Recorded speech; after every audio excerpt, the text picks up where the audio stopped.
I gave him 20 years of loyalty, and he gave me betrayal wrapped in diamonds. When I uncovered his secret life, I didn't cry, I calculated. What began as heartbreak became strategy, and every step I took led him closer to ruin while I quietly rose above it all. Before continue, please like this video and subscribe to my channel. That's free and only way to support us. Thank you. I used to think our marriage was unbreakable, like glass too perfect to crack. 20 years of laughter, candlelit dinners, diamond anniversaries, and social photos framed on golden walls. The world saw us as the power couple everyone envied, him in tailored suits, me in silk dresses, smiling beside him like a trophy sculpted by devotion. But glass, no matter how clear, always hides pressure beneath the shine. It doesn't break suddenly. It shivers first. Then it shatters. The first tremor came quietly. Late nights at the office. Unanswered texts. The faint trace of perfume on his cuff that wasn't mine. A whisper of change, like the air before a storm. I told myself I was overthinking. I built my life around denial because it was easier to live inside a lie wrapped in satin than to face the truth stripped bare. He had always been charming, the kind of man who could make a room turn toward him with a smile. I mistook his confidence for loyalty. That was my first mistake. We had a home that looked like a magazine spread. Marble floors, endless glass windows overlooking the city, a private pool that caught the sunset like a mirror.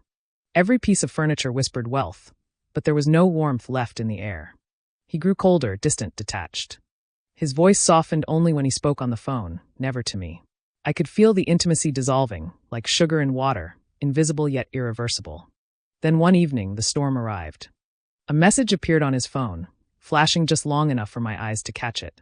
A name I didn't recognize. A heart emoji. Nothing more, nothing less. My breath froze. My fingers trembled, but my mind turned still.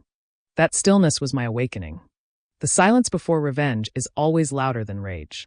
That night, while he slept beside me, I watched his chest rise and fall and realized I no longer loved the man lying next to me. I loved the memory of who he used to be, and that memory had died long ago. The next morning, I played the role of the perfect wife as always. Breakfast served, tie adjusted, a gentle kiss on the cheek. He left smiling, believing the illusion he had built. But something had changed inside me. I began to see the pattern, how he'd been moving assets, buying things under another name, how his assistant suddenly had a new car, how the corporate dinners no longer included me. He wasn't just betraying me emotionally. He was preparing to erase me.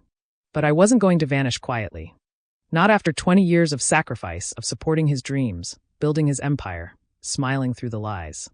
Every empire collapses from within, and I was ready to be the earthquake he never saw coming. For weeks, I played the fool while I studied him like prey.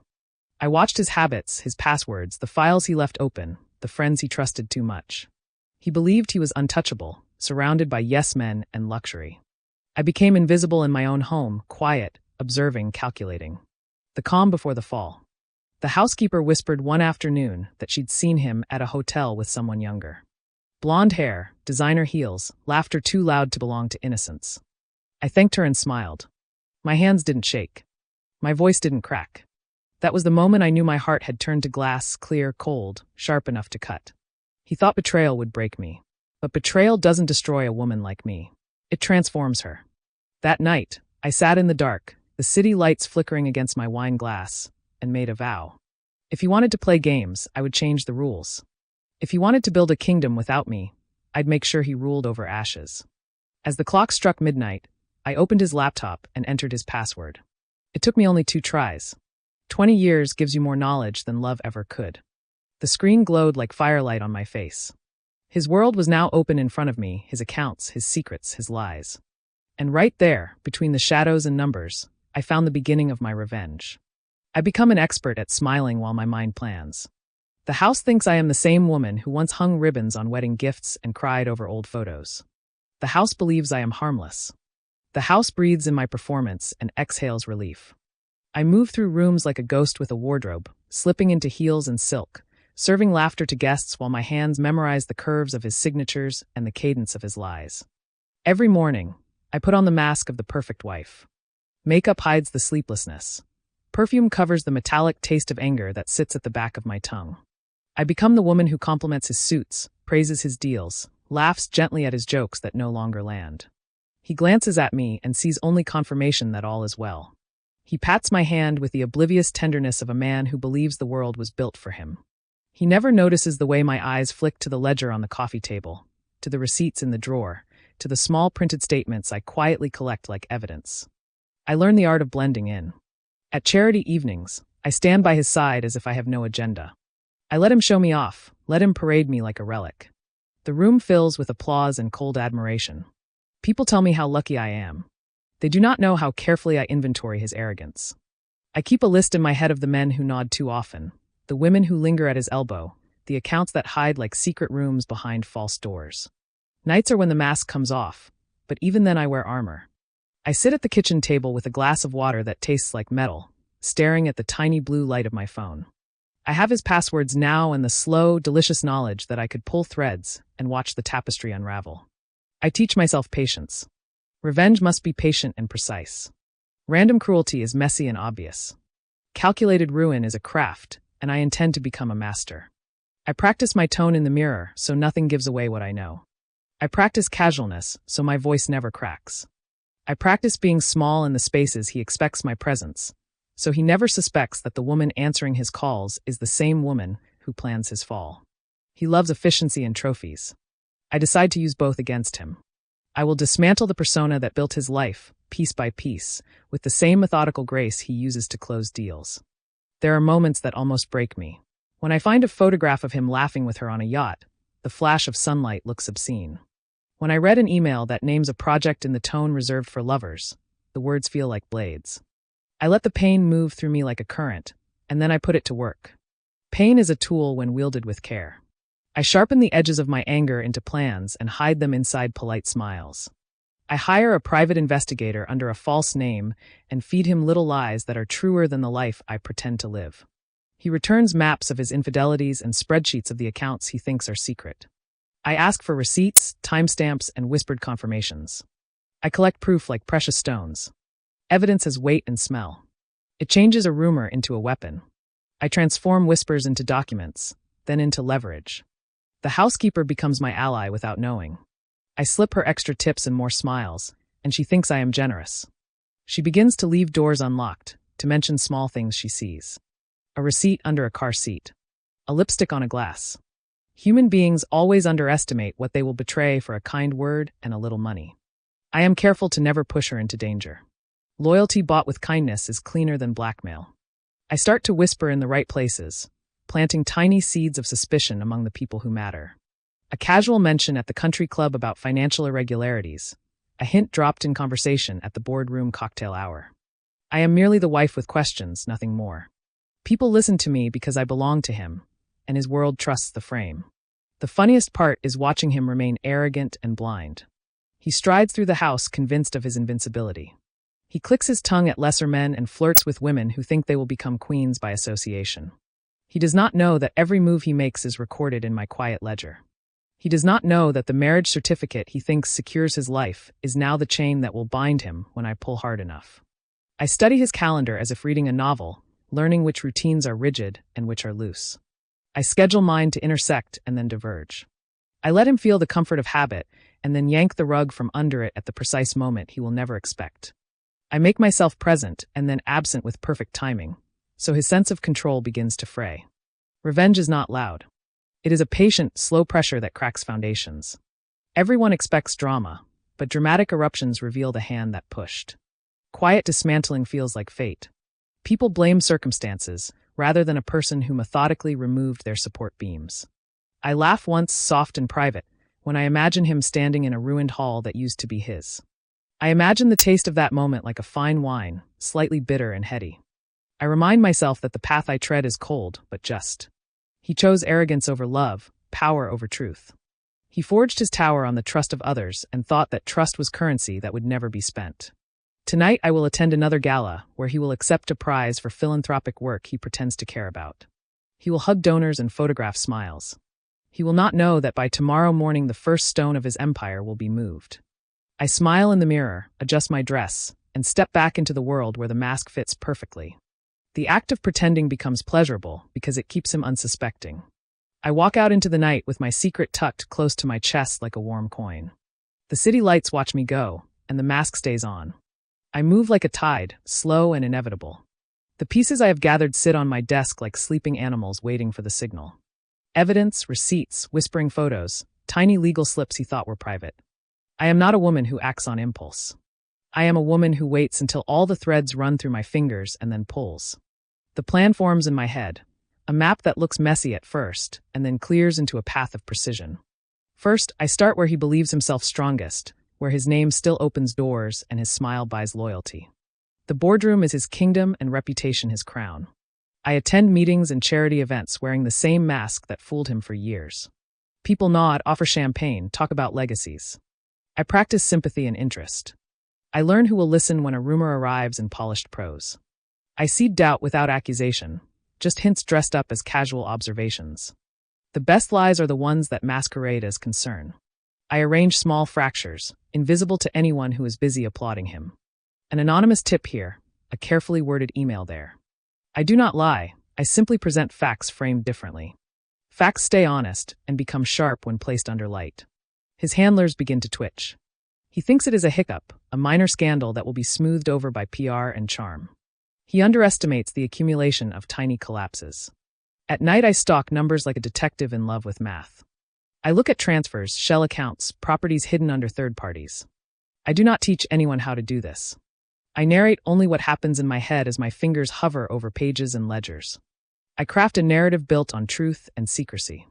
I take what was meant to belong to both of us and turn it into a trail that leads to him alone. Money follows trust, and he betrayed both. It sits now in accounts with names that mean nothing, like ghosts of his greed. I make a quiet alliance with a lawyer he never trusted enough to notice. I offer him a truth wrapped in a story about a concerned partner. He listens because his bank account notices when fortunes move. He is practical and ruthless in his own small ways, and he becomes the instrument of legal pressure without ever seeing the full melody. A court letter arrives like a winter wind. I do not celebrate in public. Celebration would be loud and reckless. I pour myself tea and watch the steam curl, thinking about the look on his face when he opens the envelope. My most satisfying moves are those that use his own weapons against him. He has always loved spectacle, the big reveal, the press conference that cements him as a pillar of society. I create a counter-spectacle that feels accidental. A journalist with a conscience and a reputation for digging deeper finds small discrepancies in his statements. The article reads like a careful surgeon's report, clinical and devastating. People begin to whisper about audits and ethics. Friends start avoiding his calls that used to go unanswered. Power is not a thing that is given. It is a song that must be sung to a willing audience. His audience thins. I take another path that delights me for its cruelty and fairness combined. I touch the edges of his social world with soft scandal. A dinner invitation rescinded. A board member who once smiled broadly now keeps a careful distance. The glimpses of his life that were once public glamour become private embarrassment. He practices rage behind closed doors while I sit at my kitchen table and fold papers into the neat archive I have built. The irony tastes bitter and sweet at the same time. I make sure to protect myself, because revenge that consumes the avenger is not vengeance, it is self-destruction. I keep legal counsel tight, file my documents in triplicate, and maintain an air of calm. I cultivate allies who do not suspect they are part of anything sinister. A bank manager who knows how to read accounts, a former partner who remembers being lied to, a socialite who values propriety. Each plays a small role and thinks of me as a friend, a generous wife suddenly concerned. They feed me small truths, and I stitch them into a tapestry of certainty. I do not act alone in the public part of this plan. I enlist technology without naming specifics, because technology does not lie, though it can be misread. I let the right screenshot surface to the right friend, and the right invoice find its way to the right inbox. The truth moves like a message through water, distorting and clarifying as it goes. He blames bad luck and incompetent staff. He drinks and paces and rages at phantoms I have placed on the walls. There is a delicious moment that makes me laugh out loud with only the moon for company. He stands in front of his mirror practicing apologies for a scandal that does not yet have a name. He rehearses a tone to soothe donors, a smile to charm courts, and a script for his PR team. He does not realize that scripts look the same when stripped down. Mine will be the one that replaces his lines with truth. I imagine him arriving at meetings with his eyes sunken, moving like a man who used up his charm and is now left with the cost. Some nights I feel the weight of what I am about to do. The memory of our early years rises up like heat. The small kindnesses he once offered flicker in my mind like old film. I allow a sliver of that memory to sit with me for a moment, then I set it aside. Forgiveness is a luxury he gave to himself when he betrayed me. I take from him only what he took from me. My revenge is not meant to show cruelty for cruelty's sake. It is meant to restore balance in a life that once belonged to us both. The plan moves forward with a rhythm that feels almost holy. The timing, the people, the documents, and the whispers align. I keep breathing, keep smiling when needed, and keep the ledger of evidence growing like a careful garden tended to in secret. The harvest approaches. The morning the first notice hits his inbox, he still thinks it is a mistake. He reads the subject line with that casual arrogance that used to be charming. He scrolls and blinks, and then his face goes the color of old paper. I watch him from the doorway, a mug warming my hands, pretending to be distracted by the light on the marble. He believes in accidents, in clerical errors that will be apologized for. He believes in systems that protect men like him. Belief is a soft place to fall from. They freeze accounts quietly at first, a legal whisper that becomes a wall. The transactions he thought were safe are flagged as irregular, a knot of signatures and shell entities tying him to impropriety. I imagined his pulse a drum against his wrist when he realizes he cannot move the money with a phone tap. He paces the study as if pacing could reconstruct fortune. He calls people who do not answer. He fumbles through his jacket pockets for a business card that no longer opens doors. It is a small, delicious cruelty watching a man measure his life in cards and keys and find none useful. At the board meeting, the air tastes like mint and tension. Colleagues who once laughed at his jokes now listen to the silent hum of doubt. He strides in confident, but his smile is practiced and thinner than usual. Papers are slid across the table. Questions are asked with the polite tone of predators. I sit near the window with a tea that is too hot and watch as alliances rearrange themselves. Men who owe him favors choose the safe path that preserves their reputations. Reputation is contagious and fragile. I have started to sneeze in the right boardrooms. He tries to yell and bluster and call for loyalty in a voice that has always commanded rooms. The room returns formal statements and cautious distances. His friends become mirrors showing only his reflection, not his worth. It is a curious truth that power dissolves when people decide not to feed it. When a leader is hungry for applause, even loyalists trade applause for security. I watch him sink into a chair like a man who has lost the ability to stand in the spotlight he built. Outside, the press smells blood and flocks. Journalists who once took his calls now call mine, curious about the woman who seems unaffected while the man people knew is unraveling. I hand them the narrative of facts dressed in calm, notes tied with legal strings. They write in that neutral tone that feels like a scalpel. The headline arrives like a public verdict. The city reads it with the same relish used to read theater reviews. He reads it standing in the kitchen, hands gripping marble until his knuckles blanch. He does not cry. He does not scream. He sits, and the silence in the house gets thick as velvet. His mistress disappears the way summer vacationers do when winter rules return. Messages go unanswered. Her new car is sold. She erases traces with the swiftness of someone who never expected consequences for smiles. He drives to her apartment and finds a note on the door, an empty vial of perfume left like an insult. She is practical in the way of people who value self-preservation. People who hitch their lives to a public man forget they are not permanent fixtures. That knowledge hums in me like electricity. Creditors ring with the cheerful brutality of machines. Loans that were collateralized against his name shift into legal limbo. Property managers call to ask for verification. Luxury becomes paper promises that cannot be cashed. The pool that caught sunsets becomes a pond reflected in a window he no longer controls. He is learning the anatomy of loss in private, while I catalog it in public. Loss smells like wet leather and stale coffee when inventory men come through our home with clipboards and polite apologies. I take care not to gloat in public. Pride sputters when it is loud. Instead, I do small practical things. I make calls to secure my own finances in ways he will not suspect. I transfer documents to safety, and I sit with my lawyer to close legal gaps I had left open in an earlier life of trust. He once joked about contingency plans as if they were jokes. I now respect contingency like a good map. There are moments where the past intrudes. A stack of wedding photographs, a perfume bottle we once shared, a carriage clock that chimed in happier rooms. I let the memory touch me for the beat of a heart and then tuck it away. Memory is neither friend nor enemy in the middle of war. It is a tool that can soften a target or steal a hand. I choose steel. At night, his calls come blunt and imploring and then bitter. He tries to bargain with lawyers, to promise remorse that smells like resignation rather than truth. He offers what he thinks is enough in the moment. Public apologies crafted by PR, token resignations, donations to charity. People eat canned apologies when there is no cost attached. He does not offer what will truly matter. He does not offer transparency. He does not surrender the names of men who helped him hide money. His pride is the vault he refuses to open. I release enough evidence to make transparency mandatory, and nothing more. I watch him stumble into his sentence like a man who has to learn how to be small all over again. His empire, once a constellation, fails star by star. Investors withdraw politely. Endorsements evaporate. Invitations stop arriving. He becomes an anecdote in a city that eats famous men for breakfast. There is a strange quiet that follows every public downfall. Like the hush after heavy rain. People rearrange their chairs. The house shifts under the absence of applause. I walk through rooms and feel like a stranger returning to a home that now contains different ghosts.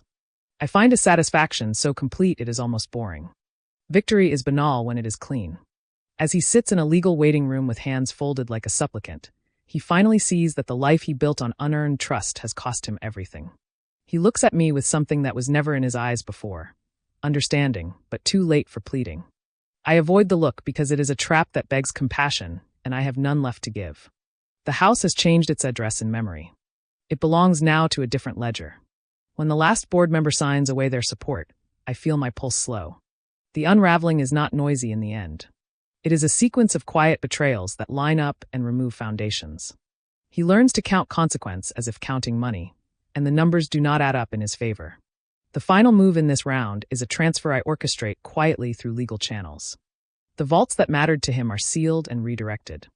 The empire will not fall overnight, but the law has a way of being patient and absolute.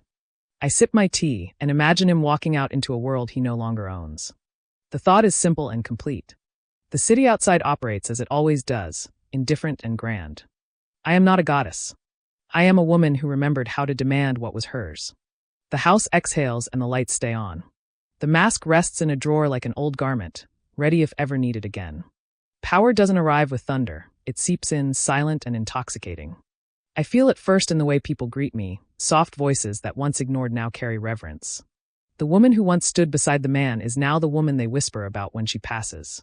Pity mixed with fear, curiosity blended with respect. It's a flavor richer than wine. It warms every vein and cools every nerve. My mornings change. No more checking the clock for his schedule, no more waiting for footsteps in the hall.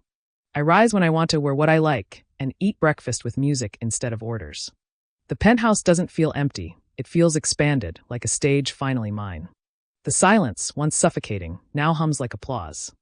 I start my day reading updates about the chaos I created. Articles still trickle in, each one a reminder that the world finally sees the cracks he tried to hide. His name, once gold-plated, turns rusted. Invitations vanish. Former allies give statements about ethical distance. His pictures disappear from magazines as if erased by divine editing. His empire is still there on paper, but the pulse is gone. I've replaced him in the only way that matters, through perception. Power in our world isn't about who has money, it's about who holds the story. And the story is now mine. I begin rebuilding my image carefully. Charity boards, art galas, environmental campaigns.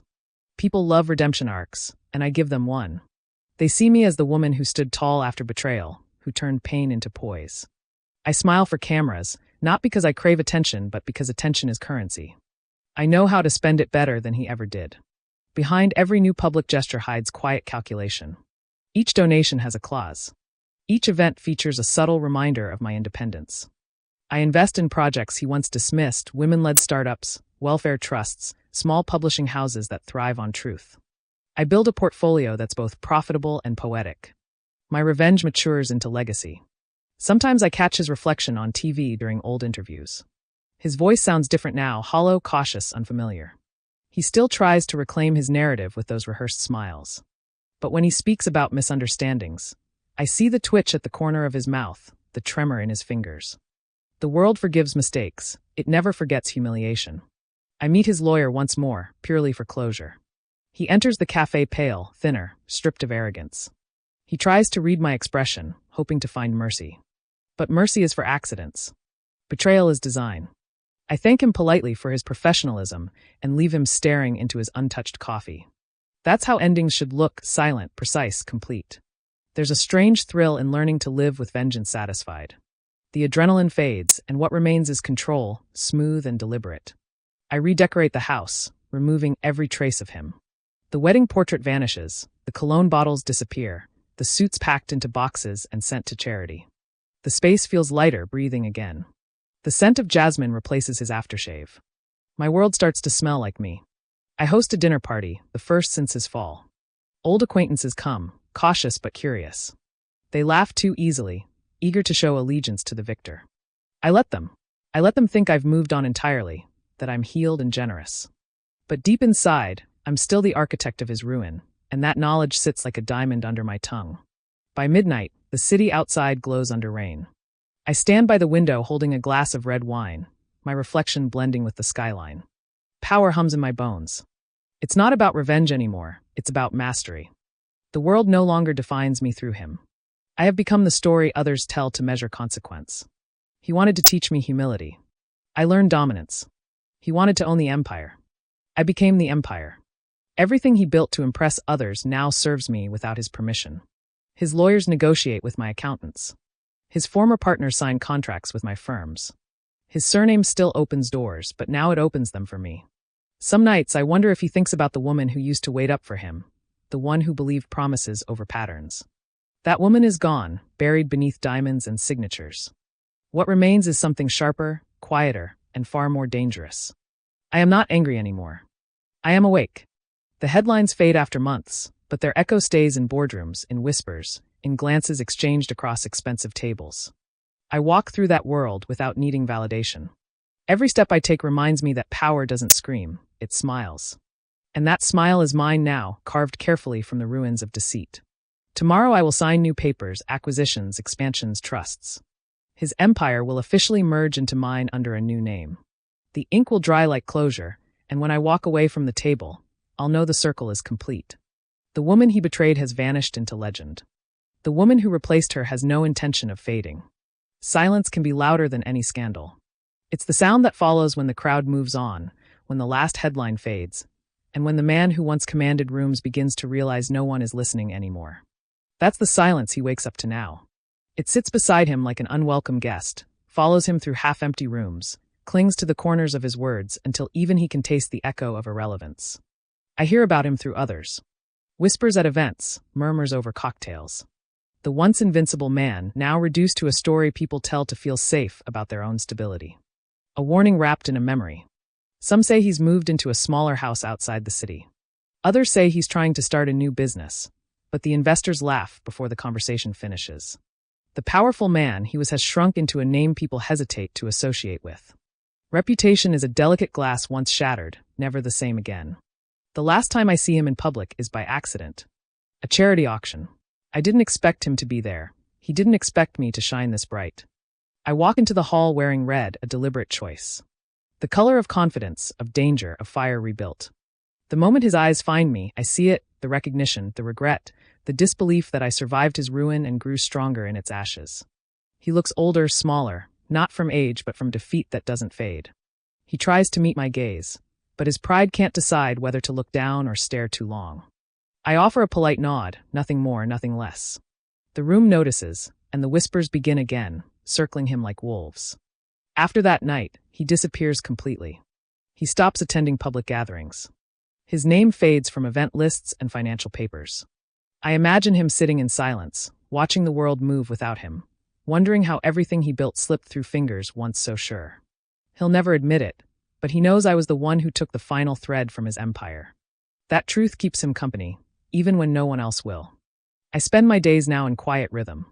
Mornings begin with coffee and meetings, afternoons filled with work that fulfills me, not just funds me.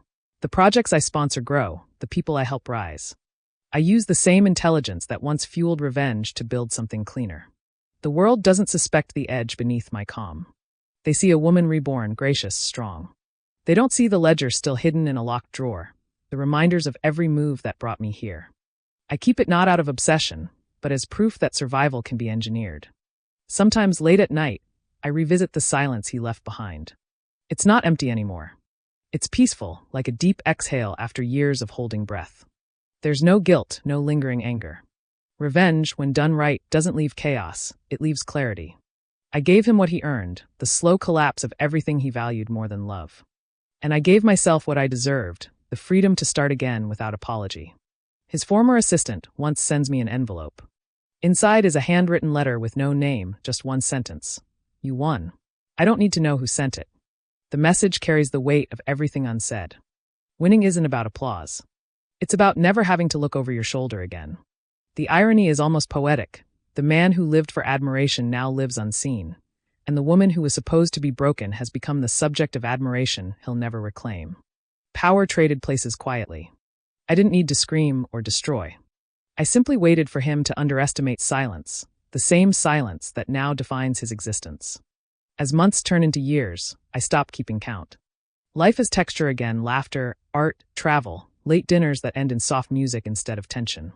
Freedom feels like walking barefoot after years in heels. My story has moved beyond pain. Yet sometimes, when the wind shifts through the balcony glass, I think I can still hear the faint echo of the empire he lost. It doesn't haunt me. It reminds me. Every empire ends. But not every woman learns to rise from its ruins and build her own. The city that once knew his name now knows mine, not as his wife, not as a victim, but as a woman who turned betrayal into brilliance. Silence remains, but this time it belongs to me. The world loves survivors, but it worships those who rise beautifully from wreckage. I learned that quickly. People who once avoided me now wait for my opinion before making decisions. I no longer exist in the shadow of anyone's legacy. I am the storm and the calm that follows it. Reinvention becomes my art, and I paint it with elegance, precision, and a hint of danger. I start with my name. No longer the title that once followed his. I trim it down, simplify it, make it stand alone, sleek, unforgettable, powerful. I register a foundation under it, one that funds women-owned ventures, youth education, and cultural preservation. The papers call it philanthropy. I call it reclamation.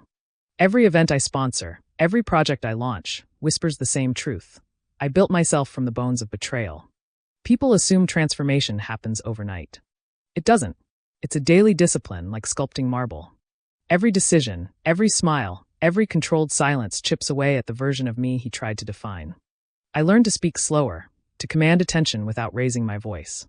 I learned to look people in the eye until they blink first. The woman I was before would have filled silence with apologies. The woman I am now lets silence do the talking. There's satisfaction in subtlety. I meet board members who once dismissed me as decorative. Now they pitch partnerships. I listen, weigh, nod, and sign deals only when they align with the empire I'm quietly building. The irony never fades. His old allies become my new employees. His trusted lawyer now drafts contracts for me. The universe doesn't need fireworks to prove balance exists. Sometimes it just rearranges hierarchies. I attend galas dressed not in revenge but in reinvention. Every camera flash feels like a quiet victory. I notice how reporters speak to me now, not as a scandal survivor, but as a symbol of strength. I've turned whispers into applause, tragedy into strategy. People call it grace. I call it control disguised as elegance. Yet behind all the success, a strange emptiness lingers, a vacuum where chaos used to be. Revenge had rhythm, peace is quiet. Sometimes too quiet. I fill the silence with creation. I design jewelry, sponsor art exhibits, travel to cities that once existed only in magazine spreads. In Venice, I walk along the canals at dusk, the reflections reminding me how beauty often hides decay underneath. In Paris, I sip coffee while businessmen glance at me, wondering who I am. I smile because I know they'll find out soon enough. Occasionally, the past still knocks softly. I receive anonymous letters, rumors that he's trying to rebuild in another country, whispers of a new woman. I don't react. Let him try. Empires can be rebuilt with bricks, but reputations never recover from rot.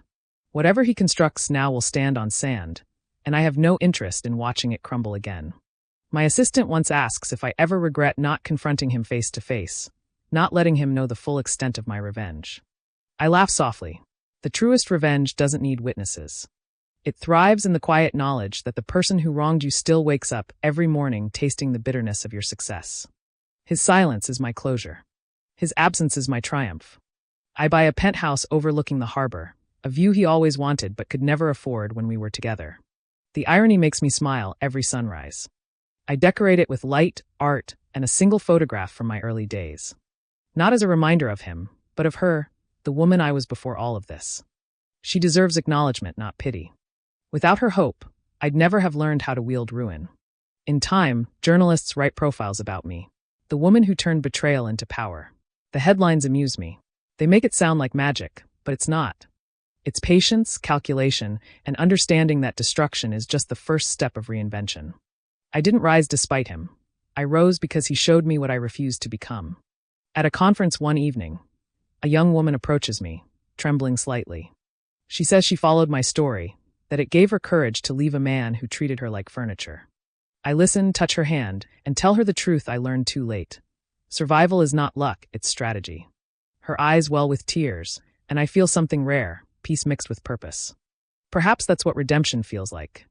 As I return home that night, the city lights shimmer like gold veins across the dark. For the first time, I realize I no longer crave vengeance or validation. My story has evolved from destruction to design.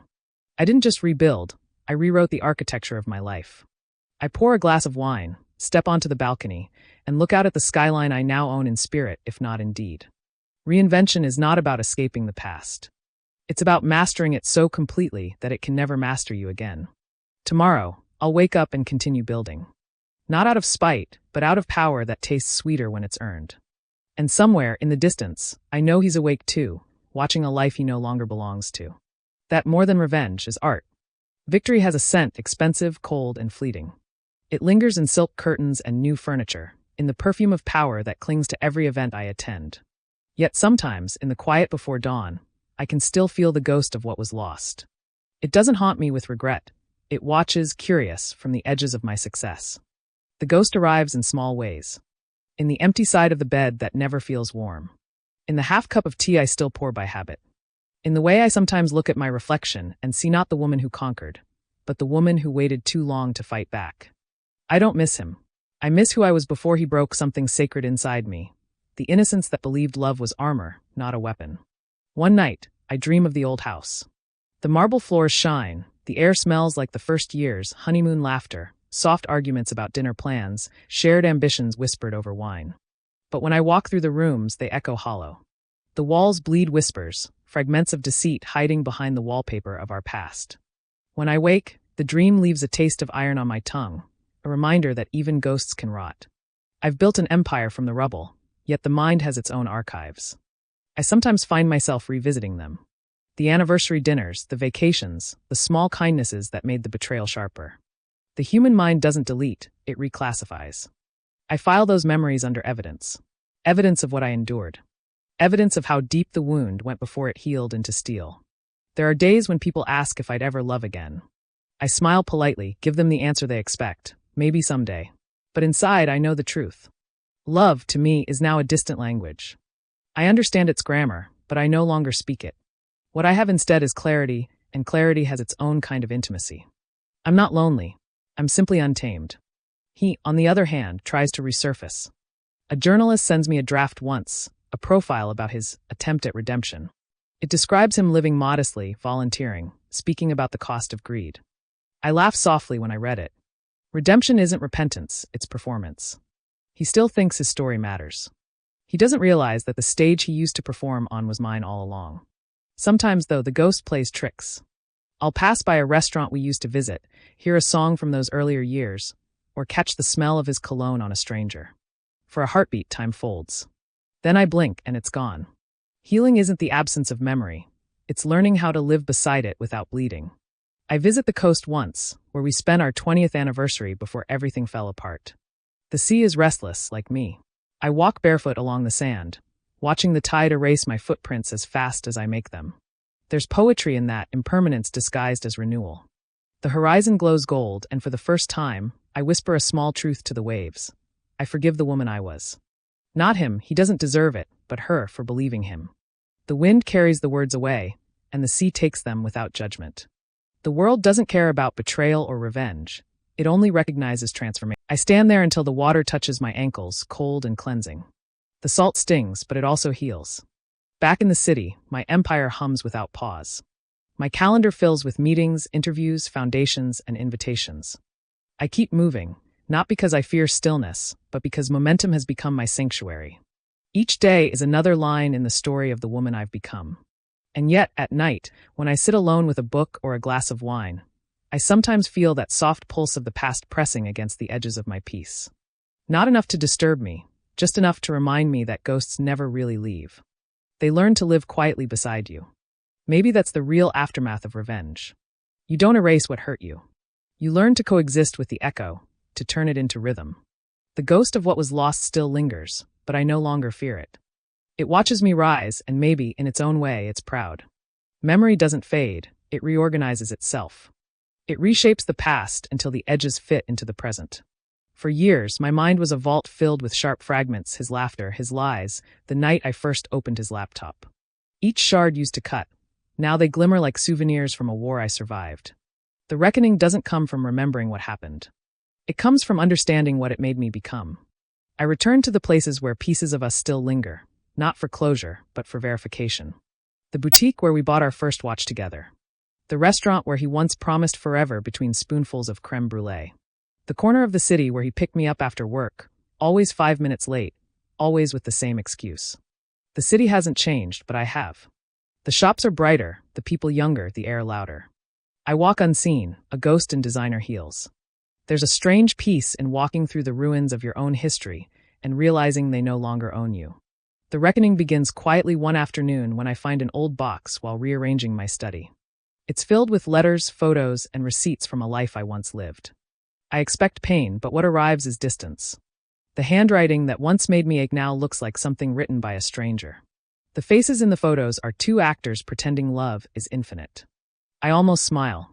Time doesn't heal all wounds, but it does sandpaper them smooth enough to hold.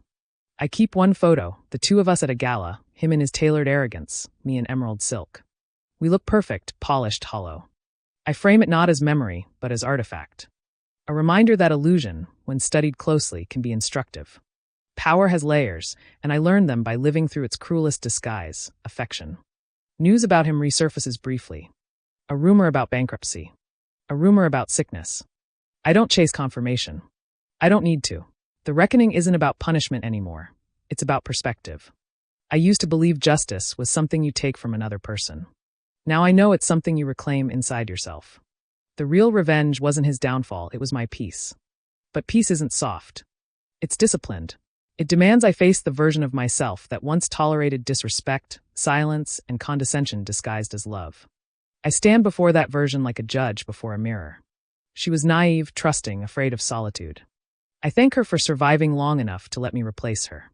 The reckoning is gratitude twisted with grief. Some evenings I pour a drink and talk to memory as if it were an old friend visiting after years apart. We sit in silence, watching the skyline turn gold. Memory tells me it's proud. I tell it I'm tired. Not from revenge, but from rebuilding. The fatigue of freedom is real, it's heavy but honest. I'd rather carry it than the weight of deception any day. At a private art exhibition, a journalist asks me what advice I'd give to women who've been betrayed. The room quiets, waiting for a sound bite. I tell them the truth that costs nothing but courage. Pain is a blueprint. You can build a palace from it or bury yourself under it. The difference is choice. The applause that follows feels hollow, but necessary. The world wants philosophy from pain. It never wants to see the labor behind recovery. After the event, I drive home alone through the city lights, the hum of the car soothing. My reflection in the window looks calm, distant, powerful. I think about how far I've come, from the woman who once watched betrayal unfold helplessly to the woman who now owns the narrative. I don't smile. I don't need to. Satisfaction isn't a grin, it's stillness. When I reach home, the skyline greets me like an old ally. I stand by the balcony and whisper a single truth to the night. I remember everything, but nothing controls me anymore. The wind carries it away, scattering it among the lights. That's the essence of reckoning, not forgetting, not forgiving, but finally owning the story that once owned you. Tomorrow will be ordinary again. Meetings, calls, plans, projects. But tonight, under the quiet hum of the city that watched me rise, I let the ghosts of memory stand beside me one last time before they fade into background noise. I no longer need to outrun them. I walk with them instead. Morning light drapes itself across the marble floor like a calm tide. The city outside hums with its usual ambition, but inside my apartment, everything is still. The war is over.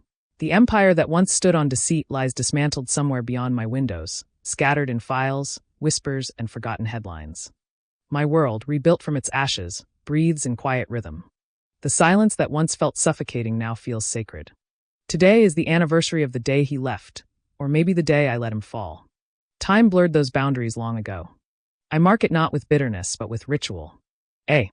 Black dress, simple gold earrings, 1 cup of coffee. No celebración, no mourning. Just acknowledgement. Every story needs an ending, and mine deserves one written in peace, not fury. I walk to my office, where sunlight glints off the edge of a crystal award, Entrepreneur of the Year. The irony makes me smile. The same industry that once adored him now celebrates me. I earned every inch of that plaque, not through cruelty, but through endurance. Beneath its shine lies a truth sharper than any diamond. Survival isn't about who wins, but who adapts. He chased dominance. I mastered resilience. The day passes with meetings, decisions, and conversations that flow effortlessly. My foundation's expansion project finalizes funding, and I sign the contract with a pen once engraved with his initials. They're faded now, nearly invisible, but I keep the pen as a quiet symbol of reclamation. Everything he tried to own now carries my name instead. Around noon, a message arrives from an unknown number. Just a line. I hope you're happy now. I don't need to ask who sent it. I stare at it for a moment, then delete it. Happiness isn't something he could ever define for me. He mistook happiness for control, affection for ownership, and love for leverage. I've learned that real happiness has no audience. It thrives in privacy like a well-kept garden. That evening, I host a small gathering at my place. Just a few close friends, soft music, laughter that doesn't need effort.